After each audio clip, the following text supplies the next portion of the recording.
Vous êtes la présidente de Corsica MAP. C'est les AMAP, c'est l'association pour le maintien d'une agriculture paysanne. Voilà. C'est vous qui distribuez les petits paniers quand les gens s'abonnent. Enfin bon, c'est tout un système, on va en parler avec vous. Et à vos côtés, il y a un grand monsieur de l'agriculture bio, c'est en tout cas une référence. On dit de lui que c'est un des précurseurs, bien que ce soit l'homme de tous les paradoxes. Il est ici, il est en Corse depuis hier pour 2 conférences, hier soir à Bastia et ce soir à Ajaccio.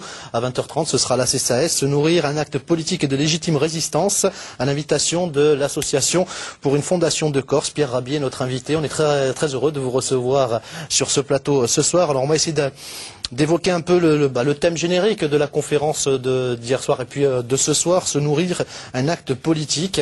On va essayer d'en parler, mais l'émission sera trop courte. Alors quand je disais que vous étiez l'homme des paradoxes, c'est que depuis votre éducation, c'est le paradoxe. Une éducation en Algérie, éducation chrétienne, mais sans oublier les principes du Coran, élevé par une famille française, d'un père algérien, donc la double culture. Et donc quand il y a eu la guerre en Algérie, vous n'avez même pas pu choisir un camp finalement. Non, ma destinée a été plus déterminée par les autres que par moi-même. C'est-à-dire que ça n'a, comme chacun de nous, nous naissons et puis après on est enfant.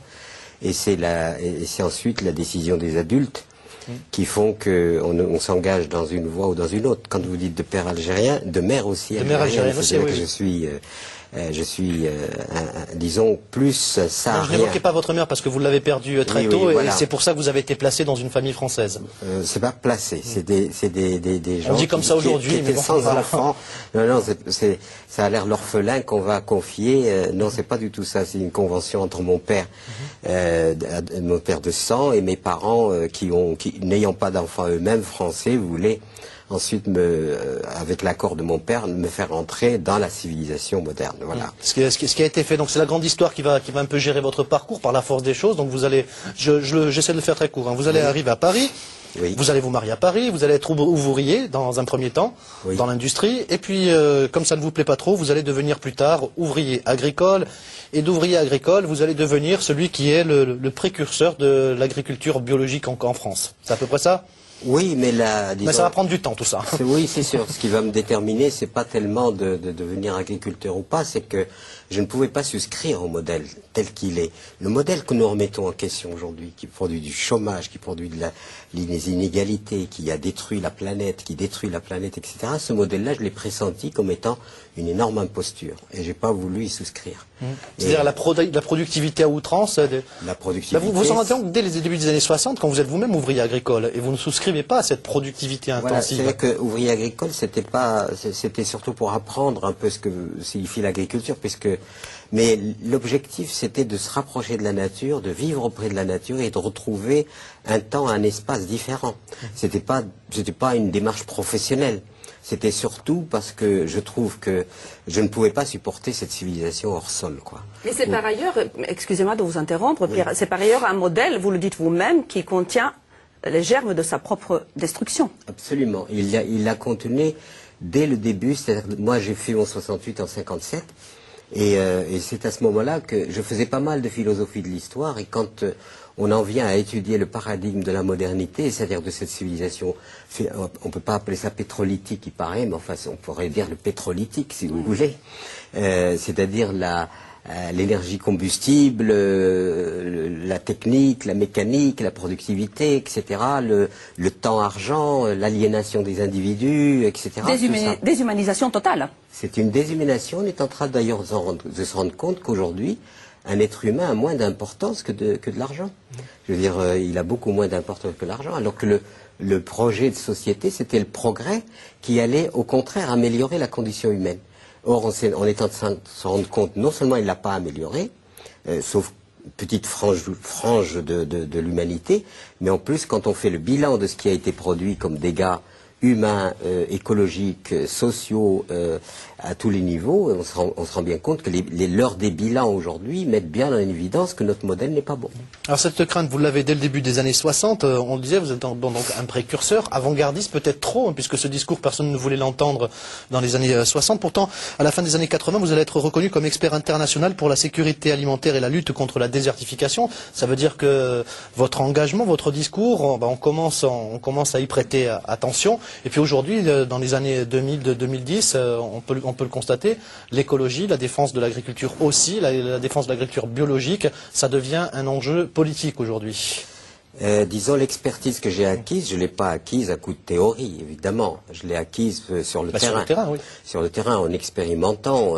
Il y a la voie, ce qu'on appelle la voie écologique, qui a recours à l'énergie de la vie pour pouvoir nous permettre finalement de nous nourrir sans détruire. Alors que l'agriculture moderne ne peut pas produire sans détruire. Donc je n'accuse absolument pas les agriculteurs, hein, que ça soit très clair. Ce que j'accuse, c'est le modèle de production, c'est-à-dire d'avoir fait de la terre qui est vivante quelque chose qui est géré sur les bases de l'industrie. Et à partir du moment où on a industrialisé l'agriculture, c'est-à-dire qu'on n'a plus perçu la nature comme vivante, on a perçu la nature comme un gisement de ressources qu'il faut... D'ailleurs, c'est toute la planète qu'on perçoit comme ça. Gisement de ressources qu'il faut épuiser jusqu'au dernier poisson, au dernier arbre, etc. C'est un manque de respect pour vous, concernant la planète, puisque tout est vivant. Et c'est forcément, nous sommes en train de nous condamner. Ben oui. C'est pas seulement une question de respect, c'est-à-dire que nous sommes en train de nous rendre la vie impossible, et aux générations futures encore plus.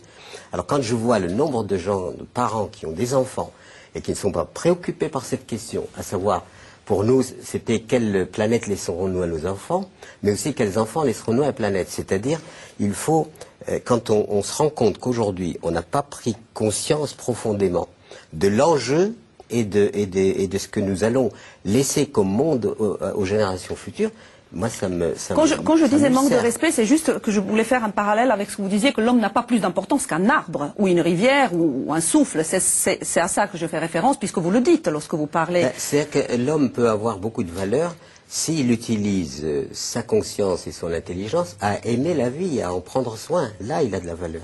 Mais s'il est